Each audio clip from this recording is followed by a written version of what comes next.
Welcome to cooking with Ammu channel. இன்றைக்கி உருளைக்கிழங்கு fry ரொம்ப சிம்பிளாகவும் டேஸ்டியாகவும் எப்படி செய்யணும் தான் பார்க்க போகிறோம். வாங்க வீடியோக்குள்ளே போகலாம். இன்றைக்கி நல்லா பெருசாக 2 உருளைக்கிழங்கு எடுத்து வச்சுருக்கேன். அதை நல்லா சுத்தமாக கழுவி எடுத்துக்கோங்க.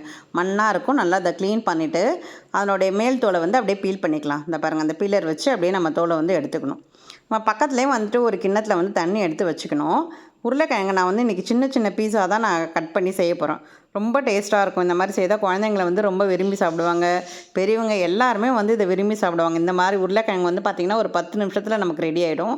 இதை பாருங்கள், தோல் சீவிட்டு அப்படியே பக்கத்தில் தண்ணியில் போட்டுருங்க, இல்லைனா கருத்துரும். அதுக்காக தான் பொடி பொடியாக கட் பண்ணிவிட்டு நான் உங்களுக்கு காட்டுறேன் பாருங்கள். ஒரு உருளைக்கிழங்கு அப்படியே 2ஆக கட் பண்ணிவிட்டு அப்படியே சின்ன சின்ன சைஸாக நம்ம கட் பண்ணிக்கலாம். இது மாதிரி நான் 2 உருளைக்கிழங்கு நான் கட் பண்ணிவிட்டு உங்களுக்கு காட்டுறேன் பாருங்கள். இந்த மாதிரி மெலிசாக கட் பண்ணாலே போதும். சின்ன சின்னதாக கட் பண்ணால் நம்மளுக்கு வேகிறது சீக்கிரமாக வெந்துடும். இந்த பாருங்கள், எல்லா உருளைக்கிழங்கு நான் கட் பண்ணிவிட்டு அந்த எந்த சைஸ் இருந்தால் கூட போதும். இதோட சின்ன சைஸ் கூட நீங்கள் கட் பண்ணிக்கலாம். அப்படியே தண்ணியில் போட்டு வச்சுருங்க. வேறு எதுவும் நம்ம இன்றைக்கி வெங்காயம் அதெல்லாம் கிடையாது. எதுவுமே யூஸ் பண்ண போகிறதில்ல. ஒரு 4 பூண்டு பல் மட்டும் தோல் உரித்து அதை நம்ம தட்டி போட்டுக்க போகிறோம், அவ்வளோதான். பேன் வச்சுக்கலாம். பேன் சூடானவுடனே நல்லா ஒரு 2-3 ஸ்பூன் எண்ணெய் விட்டுக்குங்க. எண்ணெய் நல்லா காயட்டும். காஞ்ச உடனே நம்ம கொஞ்சோண்டு கடுகு போட்டுக்கலாம். கடுகு போட்டு அது நல்லா பொரியட்டும். பொரிஞ்சோடனே சும்மா ஒரு 4-5 பூண்டு பல் சொன்னேன் இல்லையா, அது வாயுக்காக நம்ம அப்படியே தட்டி போடலாம். இப்போ நம்ம கட் பண்ண வச்ச உருளைக்கிழங்குமே போட்டுடலாம். எல்லா உருளைக்கிழங்கையும் நான் அப்படியே தண்ணியெல்லாம் வடிகட்டிட்டு போட்டுடுறேன். நல்லா வதக்கி கொடுங்க. ஒரு 3 நிமிஷம் அப்படியே நல்லா வதங்கட்டும். அந்த எண்ணெயிலே அந்த உருளைக்கிழங்கு வதங்கும் போது அதனுடைய தோலெல்லாம் நல்லா ஃப்ரை ஆகிடும். அதுக்காக தான் அந்த பாருங்கள், அப்படியே எண்ணெயிலே வதக்கி கொடுங்க. உடனே நம்ம தூள் சேர்க்க தேவையில்ல. ஒரு 2-3 நிமிஷம் அப்படியே அதனுடைய கலர் லைட்டாக மாறுற வரைக்கும் அப்படியே நீங்கள் வதக்கி கொடுங்க. எண்ணெயிலே நல்லா வதங்கட்டும். இது பார்த்திங்கன்னா ரொம்ப ஈஸியாக ரெடி ஆகிடும். உருளைக்கிழங்கு நல்லா வதங்கிடுச்சு. இப்போ நம்ம மஞ்சள்தூள் சேர்த்துக்கலாம். ஒரு சிட்டிகை, 1/2 ஸ்பூன் வெறும் மிளகாத்தூள் சேர்த்துக்கிறேன். உங்கள் காரத்துக்கு தகுந்த மாதிரி சேர்த்துக்கோங்க.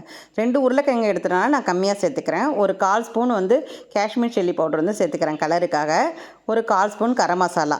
இது எல்லாத்தையுமே நம்ம போட்டு நல்லா வதக்கி கொடுங்க. நான் உருளைக்கிழங்குக்கு தகுந்த மாதிரி தான் அளவு எடுத்திருக்கேன்.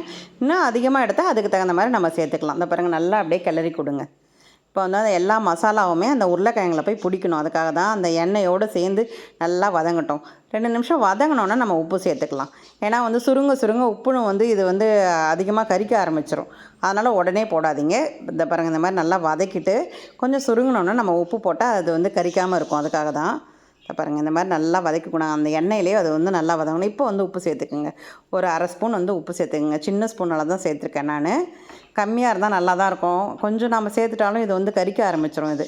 இதை நம்ம மூடி போடும் போது அந்த ஆவிலே நல்லா வெந்துடும். இதை பாருங்கள், இந்த ஸ்டேஜில் நம்ம அப்படியே நம்ம மூடி போட்டு வச்சுக்கலாம்.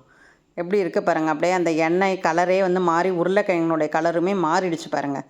இப்போ நம்ம ஒரு 10 நிமிஷம் மூடி போட்டுட்டு நல்லா லோ ஃப்ளேமில் வச்சுருவோம். லோ ஃப்ளேமில் வச்சா தான் அடி பிடிக்காமையும் தீயாமையும் இருக்கும் கிழங்கு. 10 நிமிஷம் கழித்து நம்ம பார்க்கலாம் எப்படி இருந்துருக்குன்னு. நல்லா வாசனையாகவும் இருக்கும். வெந்துடுச்சுன்னா ஓப்பன் பண்ணி பார்ப்போம். 10 நிமிஷம் ஆயிடுச்சு. தகன்னு கிழங்கு நல்லா வாசமாக வெந்திருக்கு. அப்படியே கிளறி பார்த்தாலே தெரியும். நீங்கள் ஒன்று எடுத்து நீங்கள் கையால் நசுக்கி பார்த்தாலே தெரியும், சாஃப்டாக வெந்திருக்கும். உங்களுக்கு நல்லா ஃப்ரையாக வேணும் அப்படின்னா நம்ம இனிமேல் மூடியே போட தேவையில்லை. நல்லா மொறுமொறுப்பாக வேணும்னா நம்ம அப்படியே இந்த லோ ஃப்ளேம்லேயே வச்சுட்டு நல்லா வறுத்து கொடுத்தா நல்லா மொறுன்னு ரெடி ஆகிடும். நான் கொஞ்சோண்டு கருவேப்பிலை வச்சுருக்கேன். நான் இந்த ஸ்டேஜில் நம்ம கருவேப்பிலையை சேர்க்கும் போது ரொம்ப டேஸ்ட்டாக இருக்கும். இந்த ஃப்ரை ஐட்டத்துக்கு எல்லாமே இறக்கும் போது கருவேப்பிலை சேர்த்துட்டிங்கன்னா ரொம்ப டேஸ்ட்டாக இருக்கும். கொஞ்சம் பெரிய கருவேப்பிலை இருந்தால் பிச்சு போட்டு கூட சேர்த்துக்கலாம். இது சின்ன கருவேப்பிலைனால அப்படியே நான் போட்டுக்கிறேன். நல்லா வதக்கி கொடுங்க.